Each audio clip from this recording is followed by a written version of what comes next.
Right, car's sorted. I think I might pop in to see one of my friends. Oh right, yeah, COVID. Well, I've got plenty of free time, I might as well spend it in my lovely clean new workshop. Oh no. I'm going back to bed.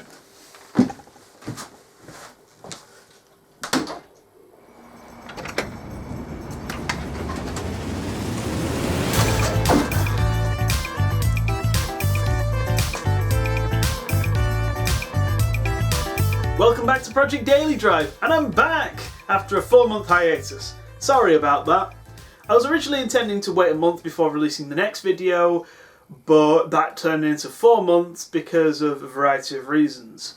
Now, I want to do a bit of waffling before we get into the mechanics. If you just want to see the mechanics, here's your time code, skip to there and you'll cut out the waffling. I just want to talk a little bit about what's been going on these past 4 months.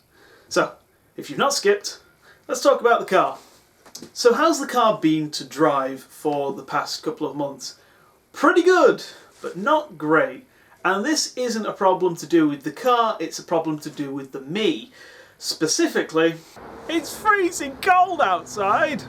And because of that, I've not really been having a good time. I've explained this previously, and I want to reiterate this point quickly. I actually am disabled. I suffer from chronic pain in my left leg, sciatica. I have a very weak back because of a back injury. You know, no amount of yoga or eating a good diet or not eating nightshades, because somebody once suggested that, is going to fix it. And one of the worst problems with it is the cold. If I get cold, I lock up, my legs lock up, and it's not great. I'm actually getting around with a cane at the moment. This is all, like, fine. It's my life and I'm used to it, but it has meant that I've not been able to enjoy the car as much. That being said, I have been absolutely loving driving the car. Driving to work and back, I've always had a big dopey grin on my face, except for when I've been late. And it's been great. I've only been let down a couple of times, but that's mostly due to stuff that I've messed up. Now, there has been stuff I've done on the car that hasn't been filmed. Specifically, one big job, which is the suspension at the front has been completely rebuilt.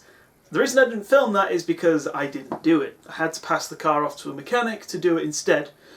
The problem is that Jean's my only car, is my only way of getting around. Obviously with COVID I didn't want to go on public transportation, so I need the car back on the road as quick as possible so I can get to work. And that meant that I couldn't do the front suspension myself. I could have done it, but it would have taken me, with the weather and my leg, about a week to do it, maybe. I've never done it before, and I just couldn't have the car off the road for that long. So the car went to a mechanic's, and he did a wonderful job. The top and bottom trunnions have been replaced on both sides, the steering joint and the wheel bearings all at the front, full suspension rebuild. Now, I do want to film this, which is why at some point I'm going to kidnap a friendly Morris Minor owner whose Morris Minor needs the front suspension rebuilding, and I'm going to film doing it on their car instead. That's something I plan to do so I can show that being done. A couple of other jobs, not many. Did snap a wheel stud when the front suspension was being done, so I had to replace that. It wasn't very interesting. And the condenser failed. Remember when I rebuilt and redid the entire ignition setup before I took the car off the road because of the chronic rot? I bought a cheap condenser. Why did I do that? And it failed after about 100 miles. Who'd have thunk it? So that's fantastic. I replaced that. It's my own fault, I bought a cheap part. And there's been a few other little jobs, but most of them I've filmed, which is what we're going to be getting into in a moment. One thing I would like to say is a big thank you. The Project Daily Drive series has been really well received. I'm in a lot of Morris Minor groups on social media, and I see a lot of people sharing my videos, talking about my videos, and people have been saying that they enjoy the series, and I wanted to put a massive thank you to that. I do this because I enjoy it. I love making videos, and to see that people are actually really enjoying it is a bit special. All those lovely comments, I read all the comments and they're all lovely, and big thank you to you guys, because I'd be doing this even if I only got like 10 views, but most of my videos have been getting thousands of views, and that is amazing. That is brilliant. So thank you very much for that. I just hit 1,000 subscribers, which is not a lot, but I've actually been making videos on the internet for about 10 years, so it's kind of cool, to see that it's been quite well received. So I wanted to do a big thank you for that. And next episode's going to be something pretty special because of that. I thought I might as well go all out and make a really good video. And you'll see that. It's because my car also hit 60,000 miles, but not really. Anyway, if you've been skipping through the timeline, this is where all the mechanics are going to be starting. So without further ado, what have I been doing in these past 4 months? And these clips have been filmed at various times throughout the past 4 months, so if they seem a bit janky, they are. And I do apologise. Let's get into it. Right, so the first job on the agenda in my frankly far too small garage is this guy. What's the problem? Well, let me turn it on. I've turned it on. Don't know if you can tell because it's not come on. And that's a problem. You see, the light on this side, which you can't see because I've had to crop the camera, is on. This one works, but this light and the number plate light on the boot don't work. Now, this is obviously a problem because this car does not have an MOT. It is MOT exempt and it's run on the exemption, meaning that this car has to be in a roadworthy standard. I don't want to get pulled for a dodgy brake light. Now, this isn't the bulb that's gone. The bulb's fine. I've actually swapped the bulbs over, so that's not the problem.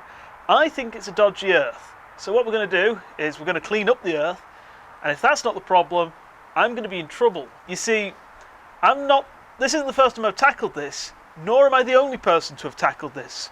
But both myself and a automotive electrician have taken looks at it and struggled to find the problem. It better not be something wrong with the lube or I'm going to be very angry. In the deepest, darkest corner of my boot down here is an earth strap. Now, an earth strap is a very important part of the car. If you don't know, car electrics don't work like household electrics. The actual body of the car, the metalwork of the car, is in itself the earth of any electrical circuit. So actually you need half the number of wires. You just have a wire come from the battery, then into whatever unit, and then it just screws straight into the car for the earth. Now the problem is if you've got a bad earth, you've got a bad connection, which means that you're not going to get a working light. So what I'm going to do is I'm going to take out the earth strap on this side and give it a good clean. Maybe that'll work. Told you the garage was too small. I've discovered the problem with the loom. I don't have my multimeter. I don't know where it's gone. So trial and error has led to the discovery of the problem. There's a break in the loom somewhere. Great. What I mean by this is that somewhere along the line of the loom, likely during other work, some of the insulation has given up, maybe the wire got caught, any number of issues, but essentially it means that somewhere along the loom is a break, and that's a problem, because that is a huge job. I don't know where it could be, I don't have a multimeter, and if it's underneath the car I need somebody else here, because you never go under a car on your own, and we're in the middle of tier 3. Which means I can't really have anyone round. I might have to jury-rig the lights so that they work off of one loom, but I think that might just blow the fuse.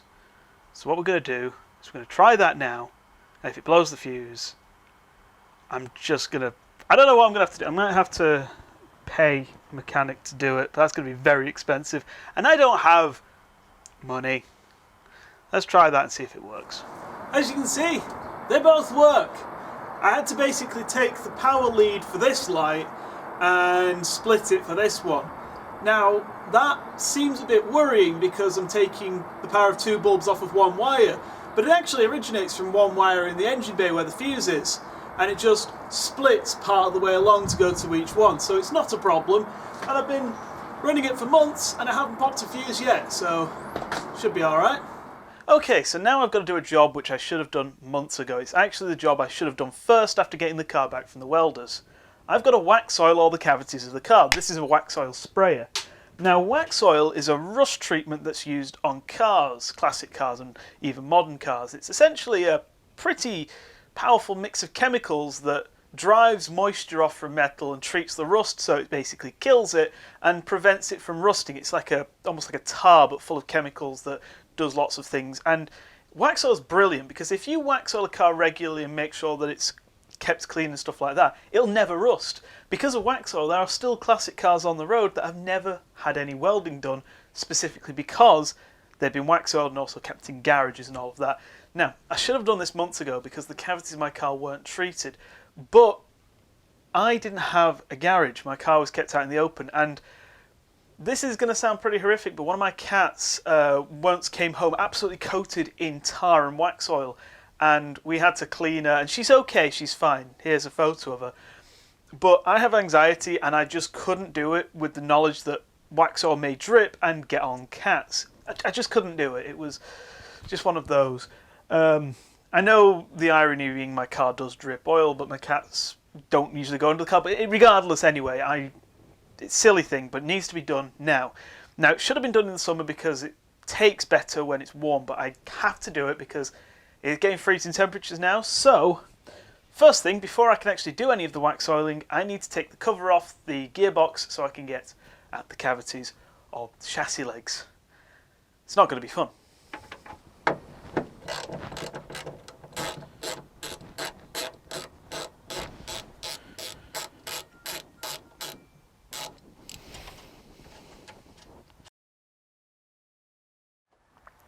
You'll have to forgive the lighting, I haven't really got my lights yet. This torch barely does anything. Anyway, that's the earth strap in here. The earth strap connects, well, the battery to the body, and my old earth strap was pretty shot. I think that Morris Millennium did do a little patch for me, but I'm going to replace it because, well, it needs replacing. There we go. Okay, so this should explain the reason why my earth strap's shot. You see, every single time I want to work on the electrics, the earth strap has to be picked up and moved out of the way. And then every single time it goes back and forward, back and forward. And end of the day, the inevitable happened. Metal fatigue. And the inside, actually where it attaches to the car body, well, a lot of strands are broken off and stuff. I'll show you close up. Let me just get it out.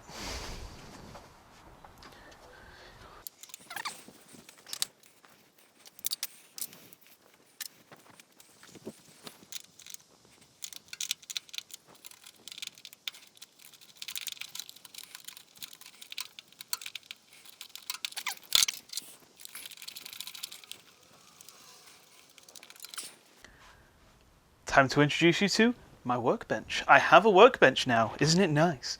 Here's the original earth strap. As you can see, it's pretty crusty. It's probably, if not the original, at least an original. But the problem is this, the actual strap. I think you can closely see here.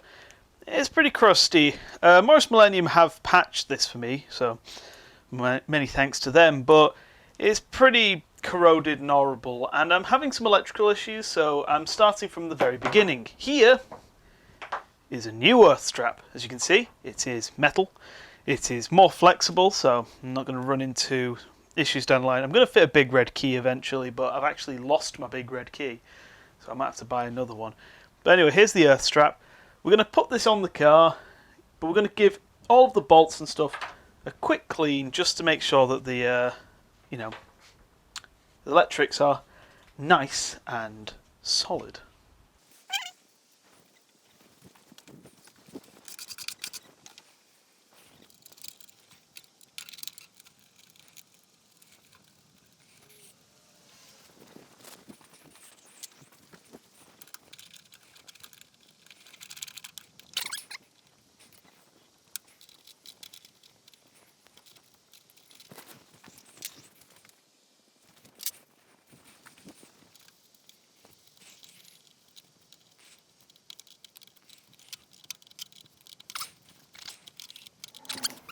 The earth strap is in and all the electrics are behaving themselves much better. So one thing that has cropped up with daily driving the car is a problem with the fuel system. And to show What the problem is, let's have a look at my lovely driveway. This is my driveway, and ain't it wonderful? Lovely stone flagged floor. It's beautiful. Well, except for the massive oil spill and the black mark. The reason that black mark's there is because that's where the exhaust sits on my car when I pull her out of the garage here in order to warm her up to get to work. And that is pretty normal. You'll see them on every driveway that has a classic car. No, the problem is that that appeared in 3 days. That's a bad sign. It means the car is running very rich. Like I said, that black mark isn't necessarily a bad thing. Any driveway that's got a classic car on it will have one of those. The fact is that it appeared in a couple of days. That's the big giveaway that there is a problem. The car's running way too rich. But there is another problem, and to do that, let's get the car out, get it up to temperature, and you'll see the problem.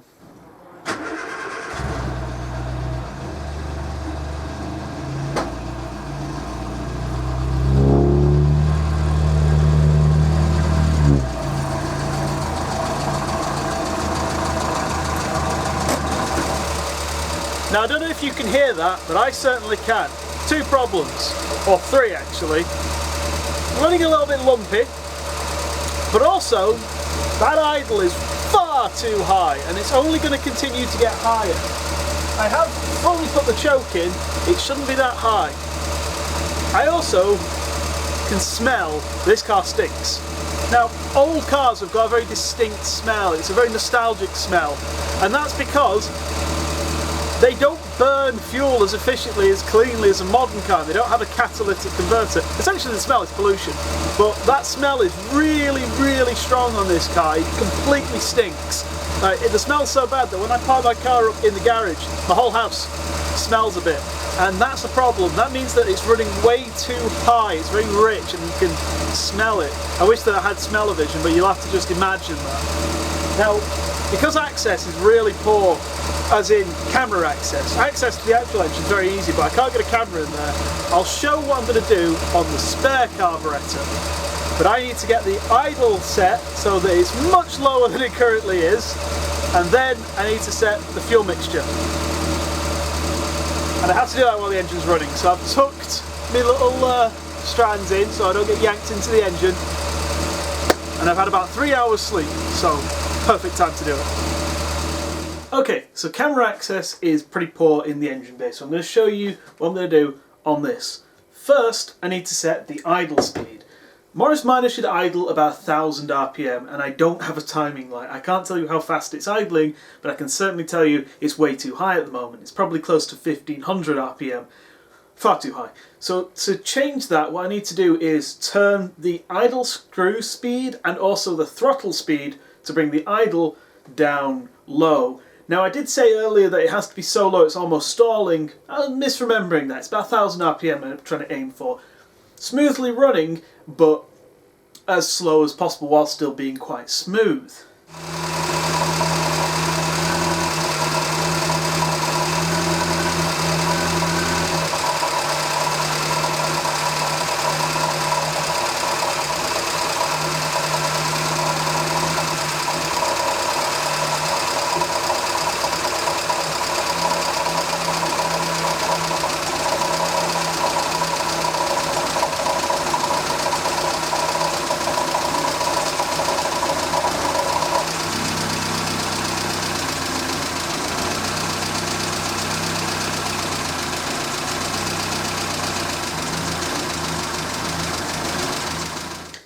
Okay, I got the engine timing about where I want it to be. I actually turned it a little bit after I turned the camera off.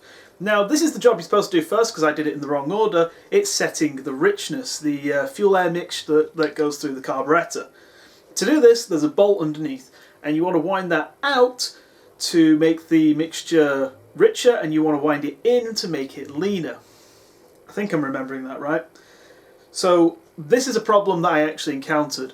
I couldn't actually wind the bolt in any further. It's at its maximum, and I didn't want to try and force it in case I might damage the carburettor, so I actually couldn't get the mixture right. But I was wrong. It's not super rich. It's actually too lean. The way that you test that is simple. In here there's a little plunger, and what you do, because of the way the carburetor works, is you open this plunger a tiny bit, and if the engine speeds up and then stays up, it's too rich. If it goes up a bit and then back down, you got it just right. If you lift the plunger up and it stalls, it's too lean. And mine is running too lean. That's very annoying.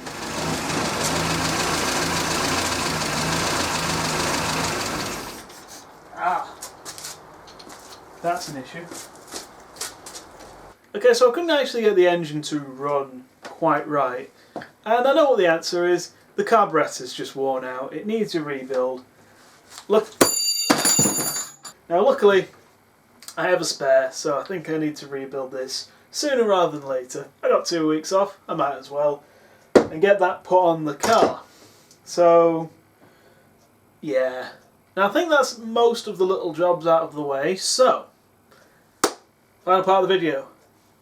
What's the car actually been like to drive? To do that, I think we need to go for a drive. That doesn't work so well. I'm wearing gloves because it's quite cold out. And you might notice I'm having to yell a little bit. It's because it's quite loud in here and I haven't got a good microphone at the moment.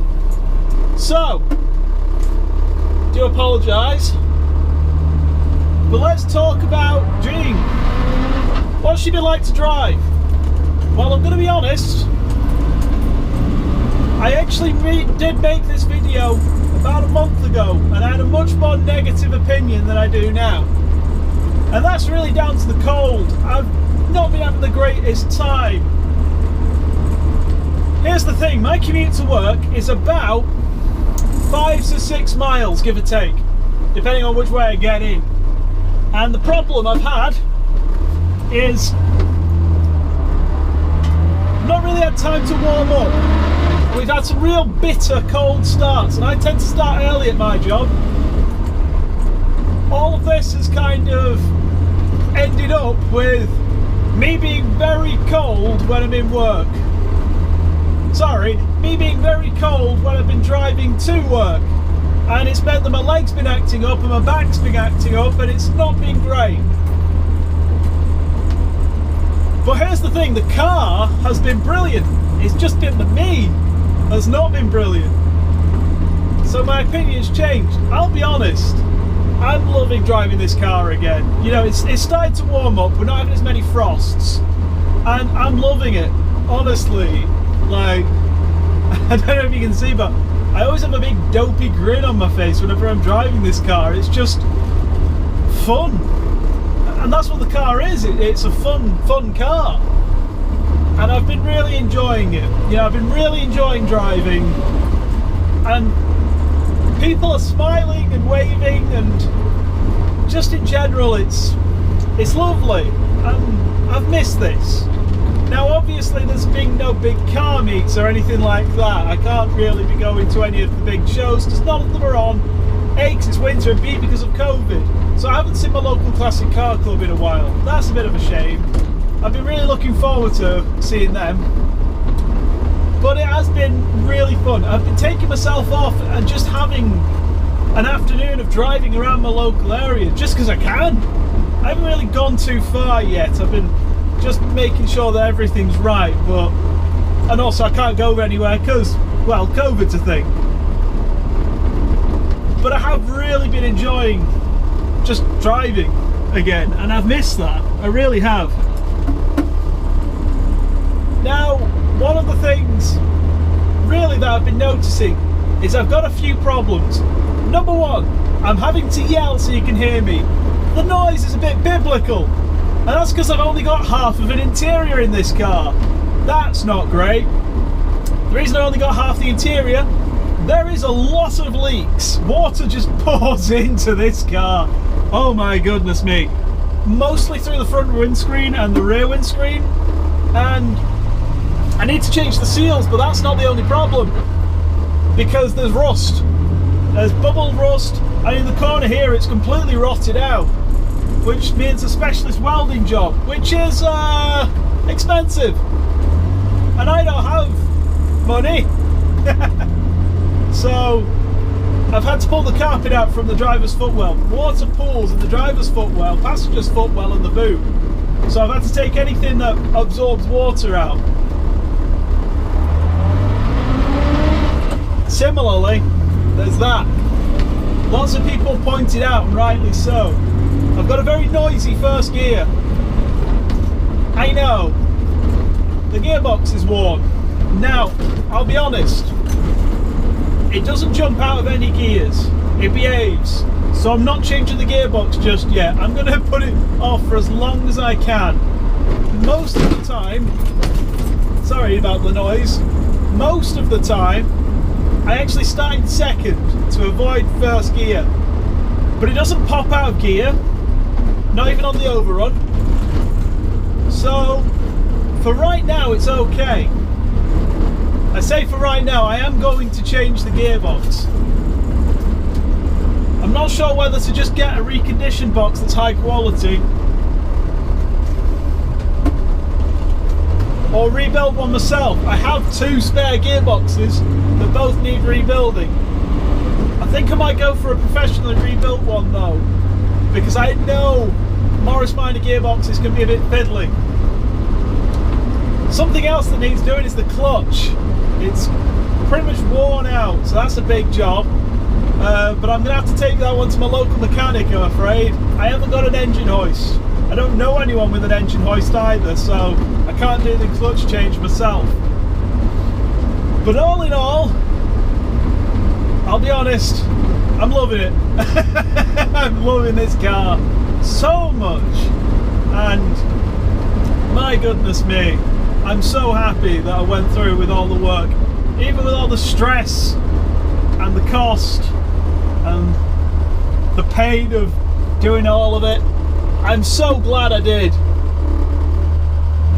I probably wouldn't do it again though, if I'm being honest. If I bought a car, another car, and it was rotten like this, I'd sell it and start again. I've done it once, I'm not doing it again. But to summarise, man, I love driving this car. I am so happy with driving this car. Now we're out of winter, it's a lovely spring day. I might just go on for another drive for another hour or so. Why not? Anyway, let's get back to the workshop. So as you can see, I'm quite happy with the car. I've been super happy. Now the weather's especially getting warmer, I'm a lot happier. And I'm super excited for this summer. I know a lot of events have been cancelled due to COVID. I'm hoping to do some of the smaller events, and especially next year, I am really excited to do some of the big classic car events, stuff like Tyre Fest, the Morris Minor National. Super excited to do that. So, next episode's going to be a bit special, because what I'm going to be doing is the full service checklist on the car. I'm going to give her a top to bottom service, do absolutely everything recommended in the service checklist. And I'm not going to be doing it in the style of one of my videos. It's going to be a proper tutorial that has every single job you need to do shown how it's supposed to be done. Basically took a holiday off of work to get this video done, so it's going to be very high quality, so that anybody who needs to know how to service a Morris Minor has a tutorial showing you how to do it. So that should be quite fun. I'm looking forward to that. If you want to see that video when it comes out, how about you subscribe? I would massively appreciate it. A lot of people who watch this aren't subscribed, so if you want to subscribe, it would be amazing. So, thank you ever so much for watching, and I shall see you in the next episode, where we service everything. Except for the hubs. I did that like 100 miles ago. Oops. See ya!